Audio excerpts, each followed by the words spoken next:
Welcome to my channel, Sunshine Shoulders. I'm Calvin. Thank you so much for stopping by again today. A passport bro was found dead in the Philippines. What happened to Deshon Dixon? You know, I ran up on this story. I was doing some research for another video that I was going to do, and I'll just put this at the end of this particular announcement. And it kind of shocked me. It had went past me. I didn't read about it, but in the Sun Star, October 19th, 2022, it says a foreign national was found dead in his rented room in Cebu City. The master sergeant in charge identified the victim as Deshon Dixon. And I want to stop right here and send our condolences out to his family. You know, we don't want to scare anybody. We don't want to put anybody into a panic. We just want to know what happened to him. I think it's only right that we pursue this case because of those of us living over here, those of us who have plans to move over here. The sergeant said that they didn't even know they were dealing with a foreigner until they arrived on the scene. And then they saw that it was a foreign national.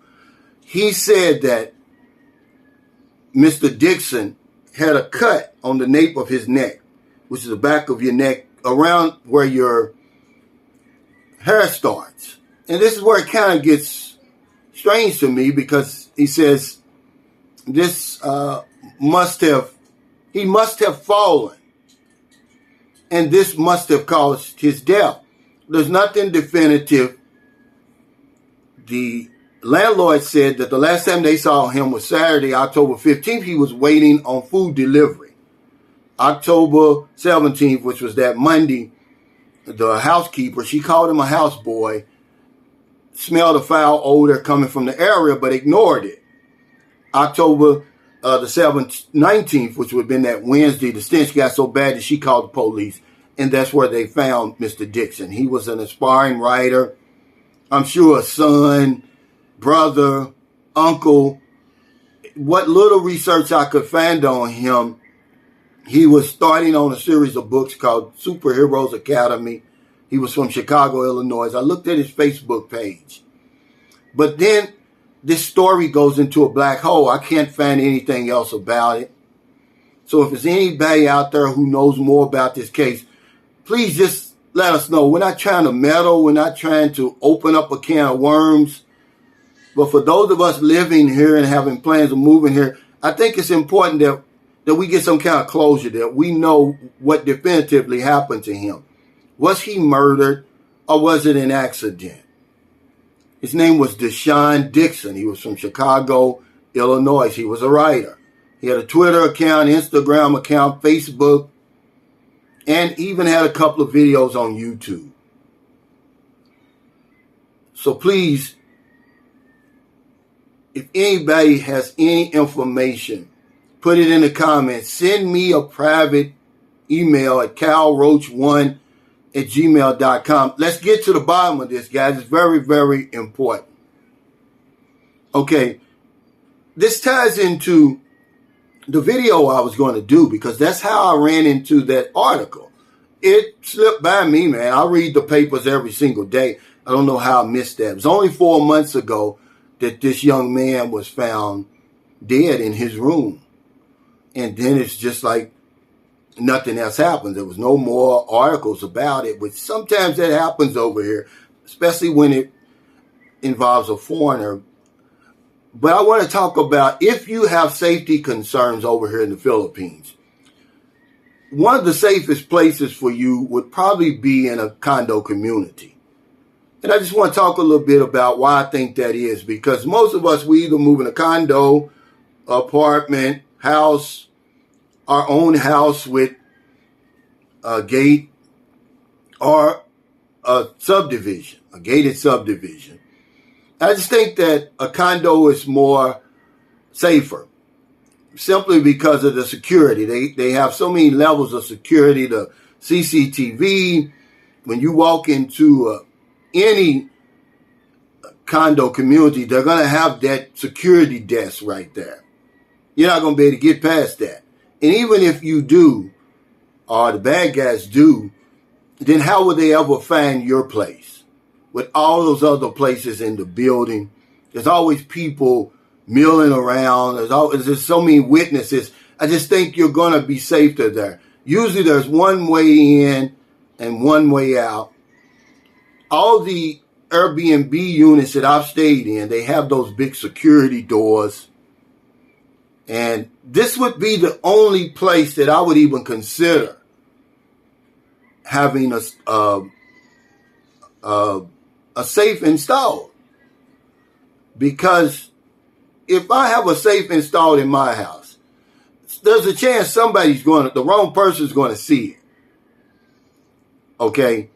Even if the installer saw it, I'm putting myself at risk. But if I'm in a condo unit and he saw it, big deal. He's not going to be able to get in there. The bad guys aren't going to be able to get in there. And the reason I brought this up, because I'm getting a lot of questions about security concerns. And, the last high-profile murder of a foreign national over here and his Filipino wife happened in Cebu, 2021. And they were targeted by a gang. And, of course, I told you the story before. They were tortured to try to get the combination to the safe. Evidently, they had let the wrong person in. Maybe the housekeeper, one of the servants or something like that. That's usually what happens, because that's what happened to the Belgian national who was killed in Bacolod.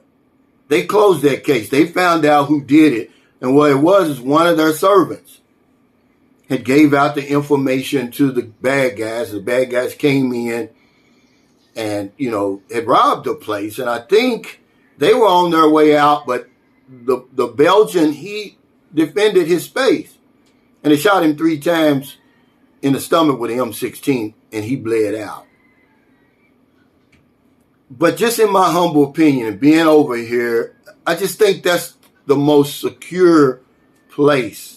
Remember, we haven't discovered a way to combat being in the wrong place at the wrong time. If you're outside of that condo unit, anything can happen to you. But I think you're about as safe as you could possibly be in the Philippines, in a condo unit, in your unit. With the levels of security, man, they're going to see who did it anyway. All right, there's always going to be so many witnesses around. Even if they get past that security desk, they have to get on the elevator, go up to your unit, and by that time, the police is on the way. They somehow going to have to break down that big security door.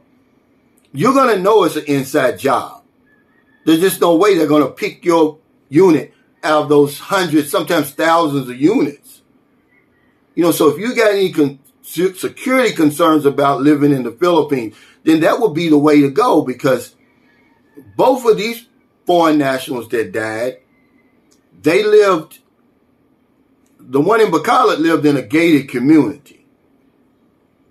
They didn't say whether or not the German national and his Filipino wife lived in a gated community. More likely they didn't, because of where they lived in the province in Cebu. And see, that's not a good place, as far as I'm concerned, to live. You're an open target right there. If the bad guys want to get you, they're going to get you there. The safest place after a condo would probably be your own place with your wall and your gate, believe it or not. And then I would say in a residential area, not one of those subdivisions, because that paints a target on your chest. It says, I got money. Look at here. Guy in Bacolod, they had a big, beautiful house around other big, beautiful houses. So yeah, guys, I just like to pass on little general information like that. That's going to be important to you when you get over here.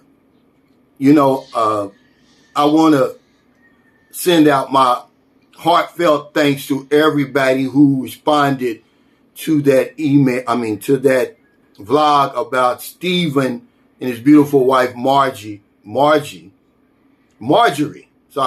who had a stroke. Man, it brought me to tears, really, man, because my goal was just to double the GoFundMe that he already had. You know, they had stopped getting donations 6 months ago. It was something like 2,200 or something. I was like, maybe if I did a video, or maybe if I put this on my community page, maybe I could get things started back up and we could at least double that.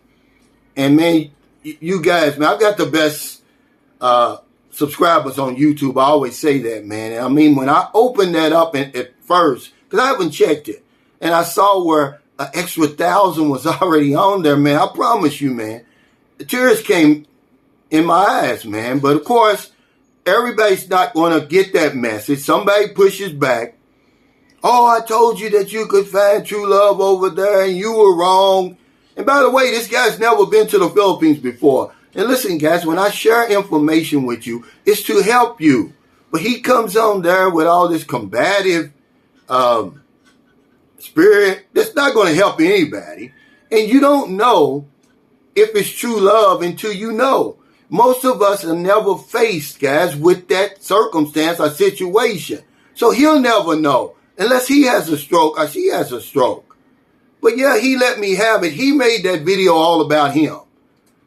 To hell with Stephen and Marjorie. But this is what I deal with, guys. This guy's never been over to the Philippines before. I'm just trying to help you. And what I do, a feel-good story, 1 out of 1,000. And y'all push back anyway. So thank y'all so much for stopping by. What happened to Deshon Dixon, guys? We need to know this. Let's find out. If you know him, if you know his family, just send us a short message. Say, Cal, you know, they closed that case. It's over. It was an accident. Or it's still open. They believe it was foul play. Whatever it is, I think it's important that we know, for those of us living here and having plans of coming here. So if you're in America, it's getting late before you let your head hit the pillow. Please find somebody to help today, to make their life just a little better. If you're in the Philippines, it's very early. I guess it's about 8:30 a.m. You know, I was out to dinner last night. I didn't do my spin wheel. I'll do it today at 12 noon. You know, not a day goes by, I don't help somebody, man. I say that every single video because it's true. Because if I don't know anything else, I know this one thing for sure. When we help other people, we help ourselves. Take care, stay safe, stay COVID free. I'll see you next time.